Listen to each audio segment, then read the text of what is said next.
To make the race car in Rhino, we're going to start off with, again, this set of wireframes.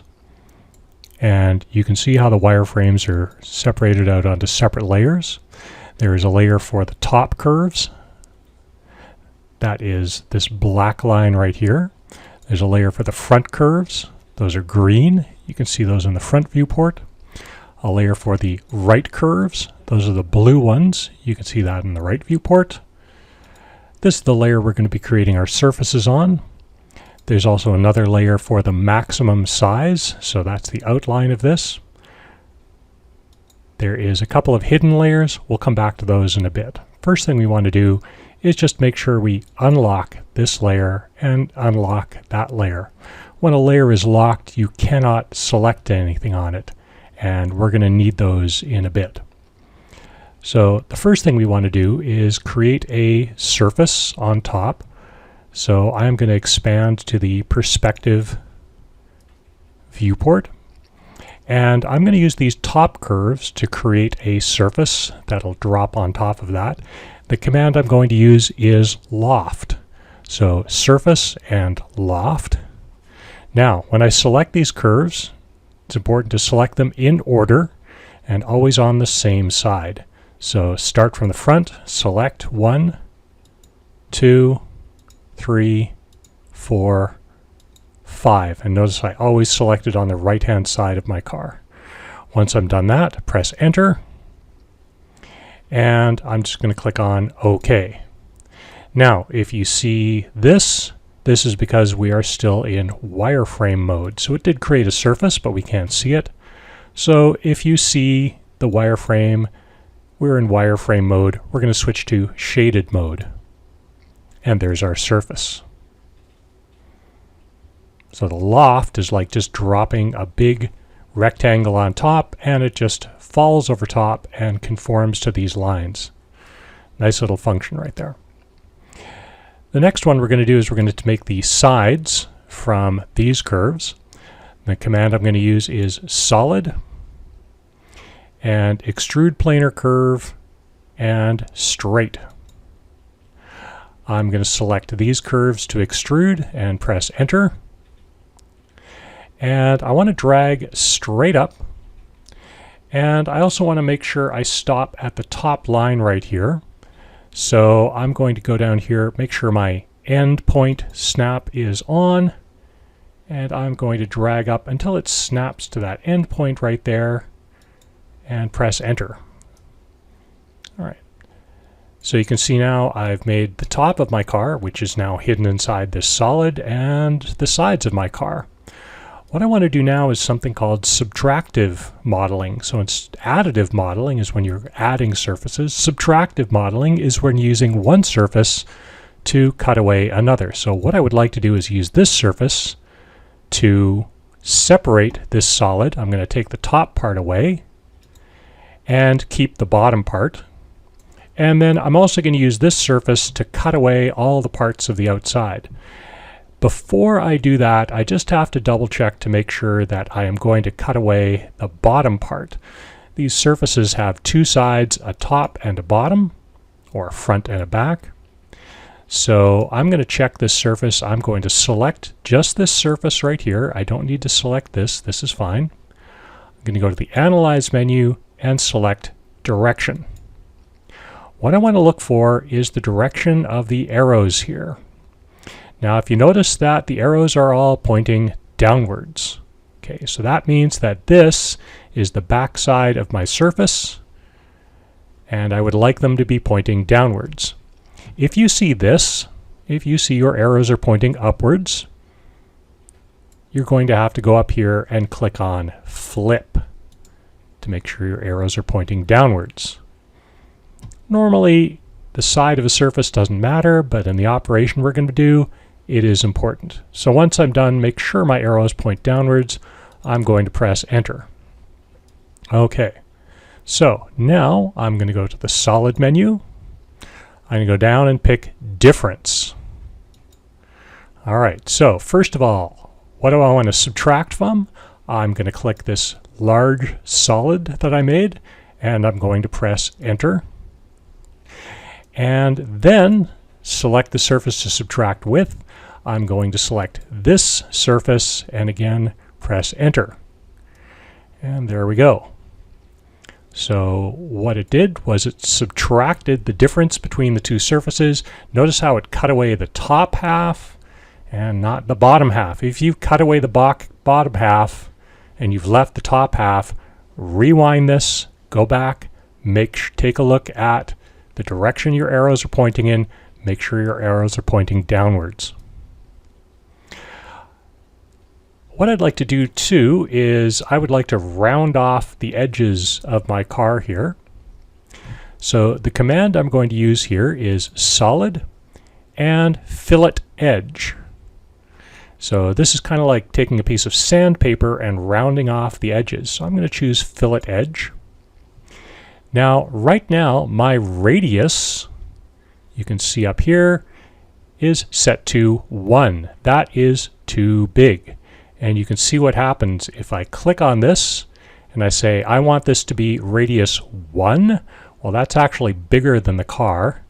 And if I go ahead and do that operation, it's going to break that surface. So that's kind of not even working there. That's nonsense. So Control Z, I'm going to undo that.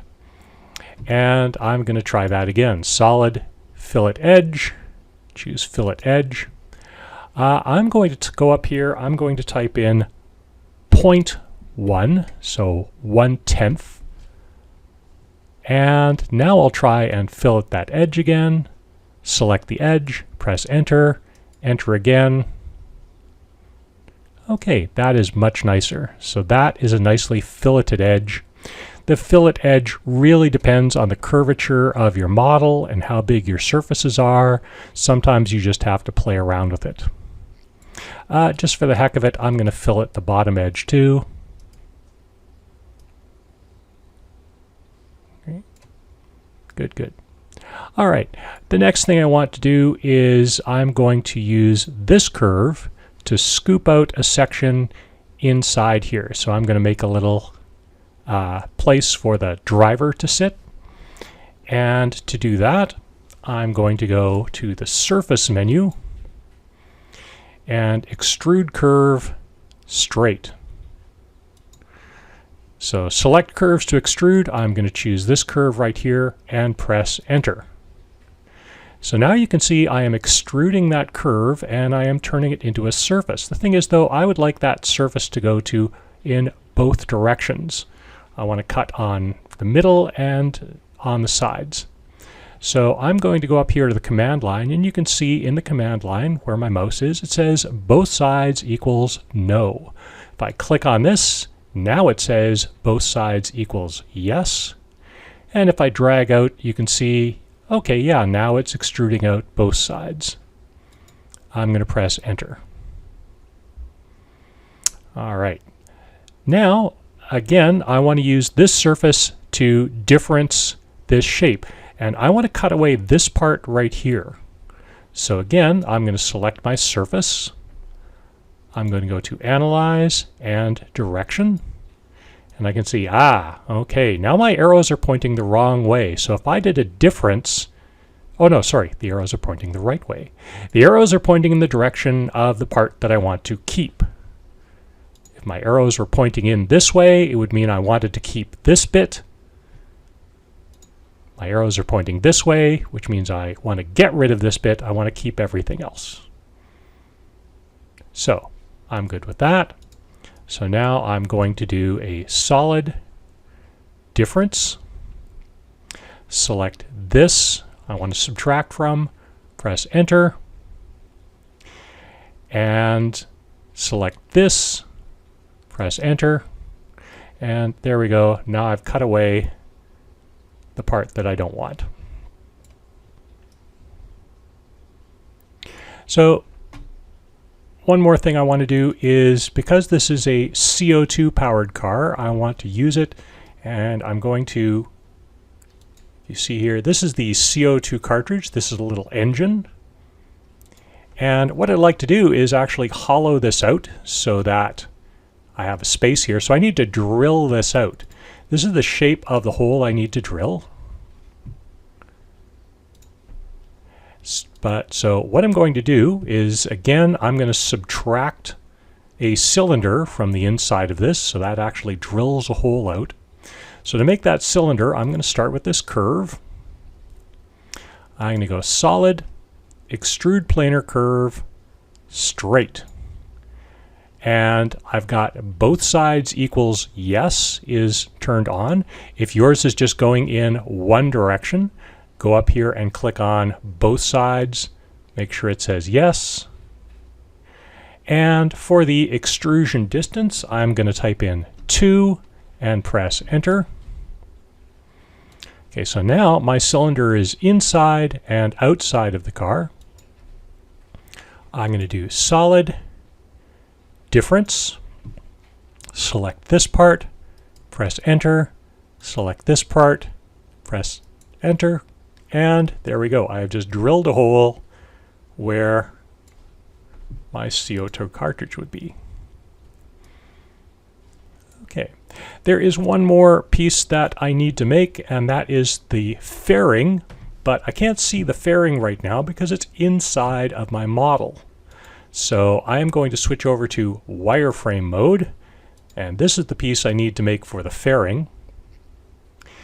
So I'm going to turn on the wheel and tire layer, and you can see what I want to do here is go solid, extrude planar curve, straight, and I'm going to drag that out so it goes into the wheels. Press enter, switch back to my shaded mode, and there we go. That is the fairing for my race car.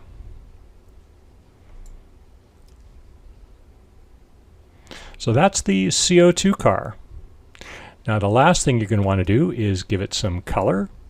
So to give it color, I have to switch to rendered mode. And I'm going to turn off my curves layer. I don't need to see those curves anymore.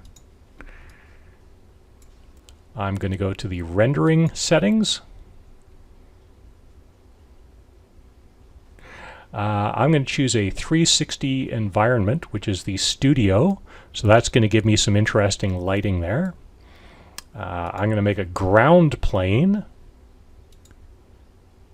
And for my ground plane settings, let's make it a nice metal surface here. There we go. So that's going to be nicely reflective. Now you can't see it right now. Well, actually you can see the metal is reflecting the light there. I'm going to go to my materials tab. I'm going to add in some plastic.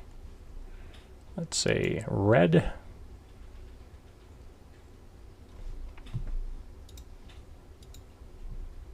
Drag that onto my car here.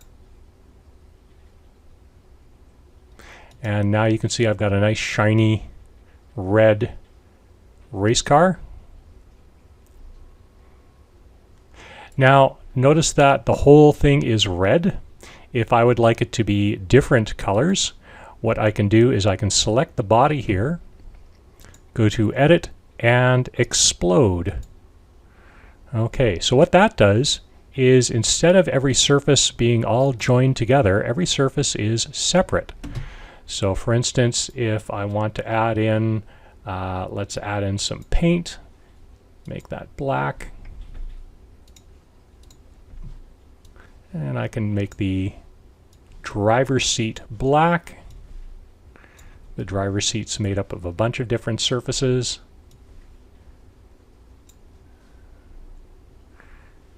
Okay. I can make this racing stripe. That can be black. That can be black as well. Let's make the tires. Oh, what the heck? Let's just use that black all over the place for the tires. Okay. And if I switch over to ray traced mode,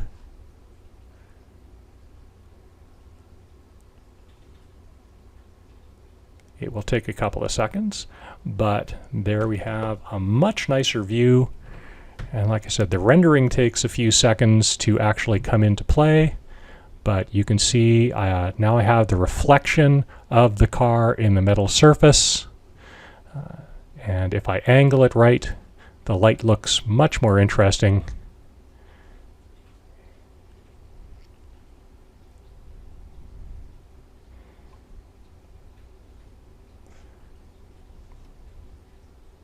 Computer's a little slow, so it's going to take a few seconds to render nicely.